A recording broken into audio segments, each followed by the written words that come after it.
Welcome to BRK money control. నేను పద్మైకి రోజు మనతో పాటు స్టూడియోలో ఉన్నారు founder of CEO, realtor oxygen legendary award winner, TEDx speaker doctor Nandi Rameshwar Rao గారు. వారిని అడిగి మరిన్ని విషయాలు తెలుసుకుందాం. నమస్తే సార్. నమస్తే అమ్మ. సార్, చాలా మంది విల్లాస్ కొనమని చెప్తూ ఉంటారు.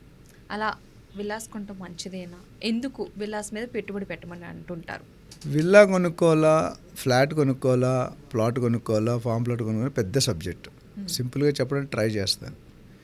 ఇప్పుడు విల్లా ఎందుకు అసలు మీకు తేడా తెలియాలి. ఫామ్ ప్లాట్కి తేడా ఏంటి, రెసిడెన్షియల్ ప్లాట్ తేడా ఏంటి, ఫ్లాట్ ఏంటి, విల్లా ముందు డిఫరెన్స్ చెప్పి తర్వాత సబ్జెక్ట్లోకి వెళ్తాను.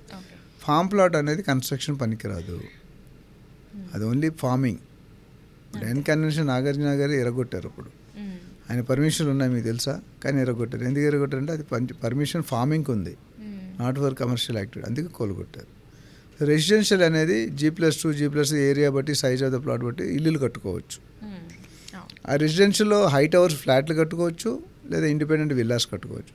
ఇండిపెండెంట్ హౌస్ అనేది స్టాండ్ అలోన్ బిల్డింగ్. ఇప్పుడు మన పాత పల్లెటూరులో వెళ్తే ఎప్పుడు కూడా గ్రౌండ్ ఫ్లోర్ లేవు, పైన ఫ్లోర్ లేకుండే, మళ్ళీ గ్రౌండ్ ఫ్లోర్ ఉంటుంది. పైన ఎంటర్ రావడానికి ఒక కప్పులా పెట్టి వెంటిలేషన్ లానికి వచ్చేది, మిద్దులు అంటారు.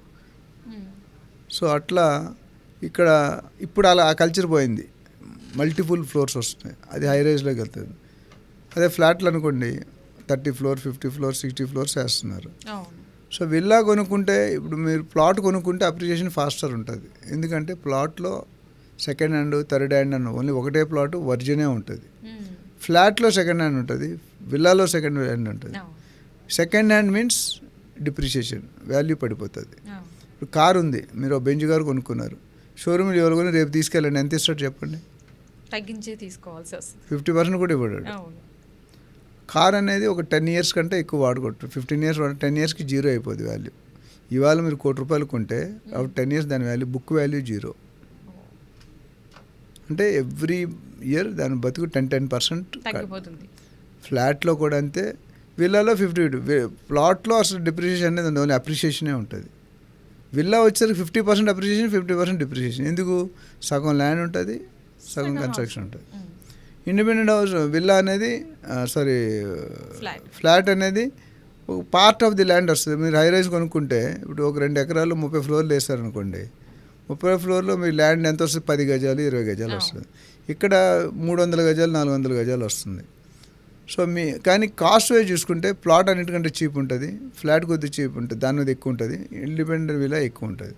ఇండిపెండెంట్ హౌస్లో ప్రైవసీ ఎక్కువ ఉంటుంది, మీకు ఒకరితో సంబంధం ఉండదు. యూ విల్ స్టే అలోన్, మీకు బౌండరీ ఉంటుంది, చెట్లు వేసుకుంటారు, మొక్కలు వేసుకుంటారు. నార్మల్గా 300 నుండి 500 గజాలు ఇల్లు కడతారు. డబ్బు యావరేజ్ 150 కూడా కట్టుకోవచ్చు, దానికి పెద్ద సెట్ బ్యాక్స్ ఉండవు. సెట్ బ్యాక్ అంటే ఇల్లు చుట్టూ కూడా వాస్తు ప్రకారం 4 పక్కల ఓపెన్ ఉండాలి. ఎస్పెషల్లీ ఈస్ట్ అండ్ నార్త్లో ఎక్కువ ఓపెన్ ఏరియా ఉండాలి. నార్త్ ఈస్ట్లో ఈశాన్యంలో ఎప్పుడు కూడా ఓపెన్ ఏరియా ఉండాలి. క్లోజ్ ఏరియా ఉంటే ఆ ఇల్లు గ్రో కాదు. సో ఈస్ట్ ఇంకా మరి ఎప్పుడైనా ఎపిసోడ్లో వాస్తు గురించి మాట్లాడదాం. సో ఇక్కడ ఏమైంది, ప్లాట్ అనేసరికి ఎదురు ఫ్లాట్ ఓపెన్ చేస్తే మీరు ఇంట్లో ఏం చేస్తున్నారో కనిపిస్తారు. ఎస్పెషల్లీ ఈస్ట్ ఫేసింగ్ ఫ్లాట్కి డిసడ్వాంటేజ్ ఏంటంటే లేడీస్ డైరెక్ట్ కిచెన్ రూమ్లో కనిపిస్తారు. ఎవరైనా కొత్త వ్యక్తి వచ్చినా, అవతల తలుపు తీసినా, మీరు తలుపు తీసినా, వాటి ఇద్దరికీ లాసే. ముళ్ళు వచ్చి అరిటాక్ మీద అరిటాక్ వచ్చి ముళ్ళు లాస్ అరిటాక్కే, అది కష్టం.